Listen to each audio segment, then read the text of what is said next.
हमको डिस्कस करना भी नहीं चाहिए। क्यों कर रहे भाई वेव प्रोपगेशन डिस्कस? क्या जरूरत पड़ गई आपको वेव प्रोपगेशन डिस्कस करने की?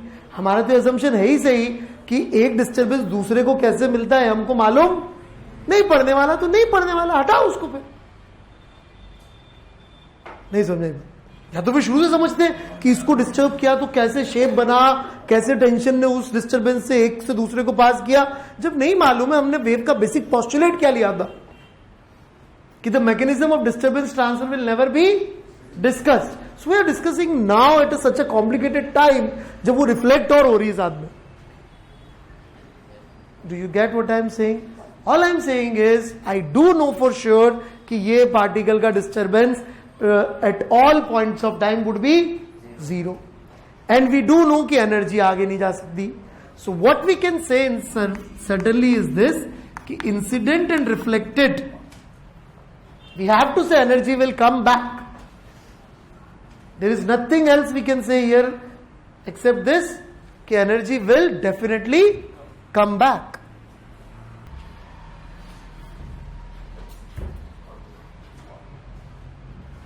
ये पता है रिफ्लेक्टेड तो होना ही होना है डिस्टर्बेंस को, कुछ ना कुछ एनर्जी तो वापस आनी है। तो उसको ऐसे आना पड़ेगा कि जो नेट डिस्टर्बेंस एल पर हो रहा है, ऑलराइट, यहां पे भी एल कॉमा टी एक्चुअली पूरा लिख देता हूं मैं। इंसिडेंट डिस्टर्बेंस जो अपन ने भेजा तो कुछ ना कुछ और होना ही पड़ेगा ताकि जो नेट डिस्टर्बेंस हो वो जीरो हो सके। मैं तो इतना ही कह सकता हूं।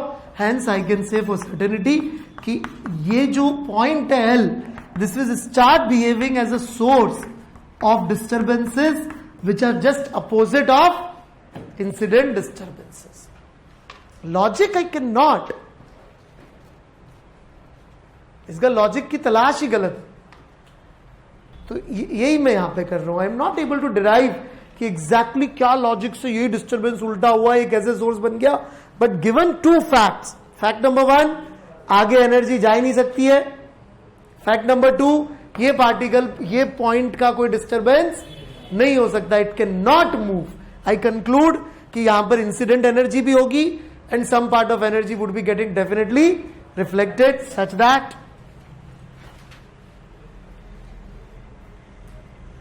कोई कंफ्यूजन? पक्का? किसी को समझ में आ रहा हो?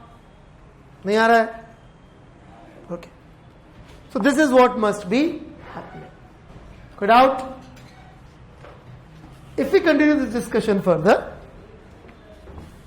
ये तो हमने एक डिस्टर्बेंस के लेवल पे बात करी, क्योंकि सवाल जो होते हैं कई बार इसमें पल्स वगैरह के शेप वगैरह पे भी आ जाते हैं, which makes these questions quite interesting.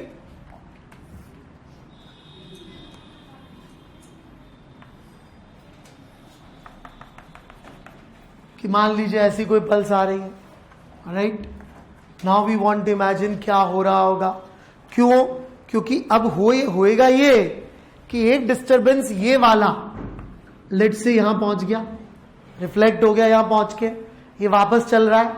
जब वापस चल रहा है तो ये इसी पल्स के जो पीछे के डिस्टर्बेंसेस है उनके साथ सुपरपोजिशन कर रहा होगा। तो जो शेप बनेगा वो सोचने में बड़ा मजेदार, बढ़िया टाइम पास काम हो सकता है, राइट? तो उसके लिए बड़े लोगों ने, समझदार लोगों ने एक आइडिया दिया बड़ा सिंपल सा, कि जैसी ये पल्स है बिल्कुल वैसी ही एक दूसरी तरफ से आती हुई घोस्ट पल्स मान लीजिए, इसको अंदर करते जाइए, उसको बाहर करते जाइए, and you will be able to see कि दोनों का सुपरपोजिशन करके क्या होगा। क्योंकि ये इंसिडेंट डिस्टर्बेंसेस रिफ्लेक्ट होकर आके पीछे जो इंसिडेंट आ रहे थे और उनके साथ सुपरपोज करके नए नए शेप बनाएंगे नहीं बनाएंगे, तो उससे कैसे डील करेंगे?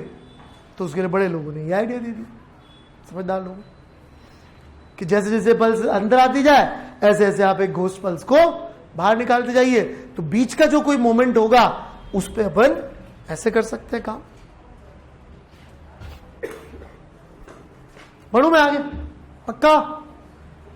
किसी को समझ में आया? कुछ भी नहीं आया? क्लियर है बिल्कुल?